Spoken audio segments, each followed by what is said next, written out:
So in this module, you will be working on threat modeling and different approaches. So just to give you a quick thought, I will briefly explain what exactly threat is, and then talk a little bit about threat modeling. So threat refers to any method that unapproved parties can use to gain access to a sensitive information, network, and application. Some of these threats may take the form of computer viruses, botnets, application attack, and phishing schemes, among others. There are few common threat companies should plan for by using threat modeling techniques like malware, which is a short form for malicious software. This is a category of cybersecurity threat that includes threats such as computer viruses, spyware, and adware. It's one of the most common threats to target both businesses and individuals. Companies can use threat modeling to ensure that their firewalls are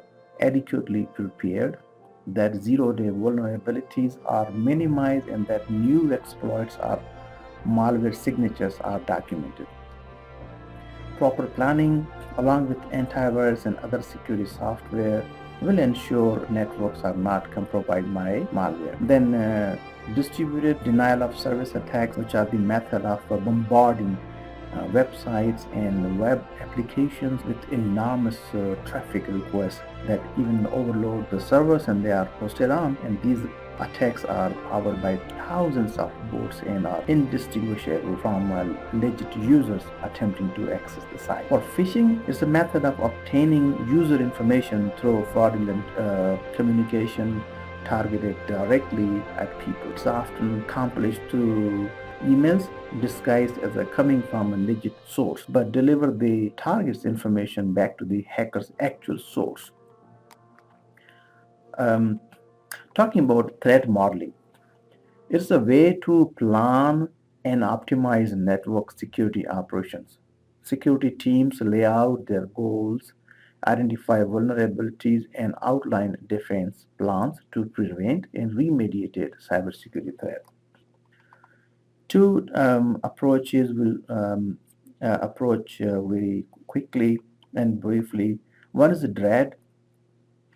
DREAD stands for like a DREAD, which is damage, reproducibility, exploitability, affected users, and discoverability. So DREAD is a part of a system for risk assessing, and it was previously used by Microsoft. And later on, they were used by OpenStack and other corporations. So when we say damage, so basically it gives an idea how bad would an attack be. Reproducibility, how easy is it to reproduce the attack? Or exploitability is how much work is it to launch the attack? Affected users, how many people will be impacted? And discoverability, how easy is it to discover the threat? And the second one is Stride.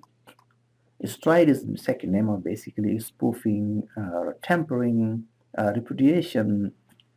Um, so it was developed in the early 1990s by Microsoft employees, and Stride also stands for spoofing, tampering, repudiation, information disclosure, denial of service, and elevation of privilege.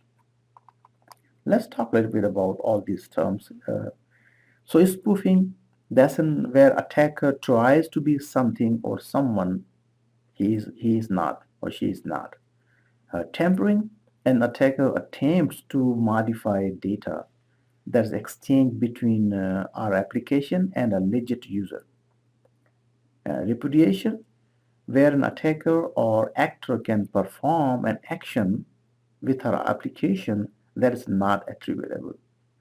Information disclosure, where an attacker can read the private data that our application is transmitting or storing. Denial of service, where attacker can prevent or legit users from accessing the application or service. Elevation of privilege, an attacker is able to gain elevated access rights through unauthorized members. So finally, I would say that DRAD methodology is used to rate, compare, and prioritize the severity of risk presented by each threat that's classified using STRIDE. So application threat modeling using DRAD and STRIDE, they are like approach for analyzing the security of an application.